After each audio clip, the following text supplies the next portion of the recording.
প্রিয় বন্ধুরা, আমি আসছি আজকে আমিরগঞ্জ বাজারে। আমিরগঞ্জ বাজারে আশিক ভাইয়ের দোকানে আইসা বসছি। তো ভাইয়ে কিছু বলবে আমার উদ্দেশ্যে মনে হয়। ভাইয়ে বলুক, আমরা শুনি। পুরো ভিডিওটা দেখে যাবেন। আসসালামু আলাইকুম। সোহেলকে যারা ভালোবাসেন এবং সোহেলের যারা ফলোয়ার আছেন সবাইকে আমার পক্ষ থেকে আন্তরিকভাবে শুভেচ্ছা। তো আমি একটা কথাই বলতে চাই, আসলে সোহেল আমাদের মির্গা ইউনিয়নের একটা গর্ব। কারণ সোহেল যা করতেছে আমাদের মির্গা ইউনিয়নে, মানে এ ধরনের ছেলে প্রতিটি ঘরে ঘরে আসলে থাকা দরকার। কারণ তার ভিতরে একটা প্রতিভা আছে। এই যে দেখেন, অনেক শিক্ষিত ছেলে, অনেক গ্রাজুয়েট পার্সন ছেলে ক্যামেরার সামনে এসে কথা বলতে পারে না, কিন্তু আমাদের সোহেল কিন্তু ক্যামেরার সামনে সে অনেকগুলো কন্টেন্ট তৈরি করতেছে। তারপর ইদানিং আমরা দেখতে পাচ্ছি ভিডিওগুলাতে সমর্থ অনুযায়ী গরিব অসহায় মানুষের জন্য এই শীতের ভিতরে সে কম্বলগুলো দিতেছে, হয়তো তার সমর্থ অনুযায়ী দিতেছে। আসলে আমাদের সুশীল সমাজে, আমাদের মির্গা ইউনিয়নে অনেক লোকই আছে, আসলে এই ধরনের মন মানসিকতা সবার থাকে না। তো আমি একটা কথাই বলবো, মানে যারা ভালো কাজ করে তাদেরকে উৎসাহ করা উচিত। হয়তো আর্থিকভাবে, হয়তো আন্তরিকভাবে তাদেরকে সাপোর্ট করা উচিত।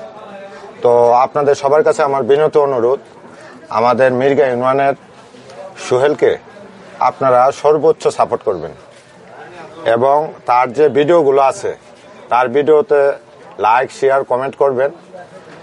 যদি লাইক, শেয়ার, কমেন্ট আপনারা করেন, একটা জিনিস এখানে হবে কি, সে আর্থিকভাবে একটা ভালো অবস্থানে যাইতে পারবে এবং গরিব অসহায় মানুষদেরকে সে আরো বেশি হেল্প করতে পারবে।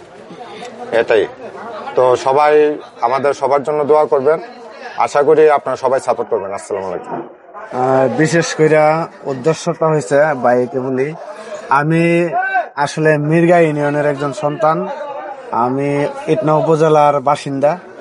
তো আমাদের ইটনা উপজেলায় যারা আছেন, কন্টেন্ট ক্রিয়েশনে যোগ দিচ্ছেন, কন্টেন্ট ক্রিয়েশন করেন, আপনারা যদি সঠিক গাইডলাইন না বুঝেন বা সঠিক লাইন না পান, আমার সাথে যোগাযোগ করবেন। আমি আপনাদেরকে সঠিক গাইডলাইন দেওয়ার চেষ্টা করবো ইনশাল্লাহ।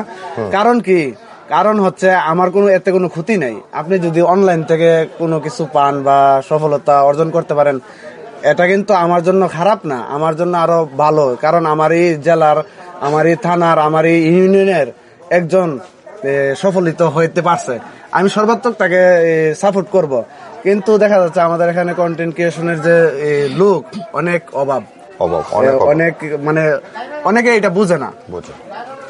তো আর বেশি কথা নাই, একটু কথা বলবো আমি যে কম্বলের বিষয়ে। এটা হচ্ছে, আমি তো আছি, আমি তো কিছু দিছি, তারপরে আমি হলাম একটা মাধ্যম।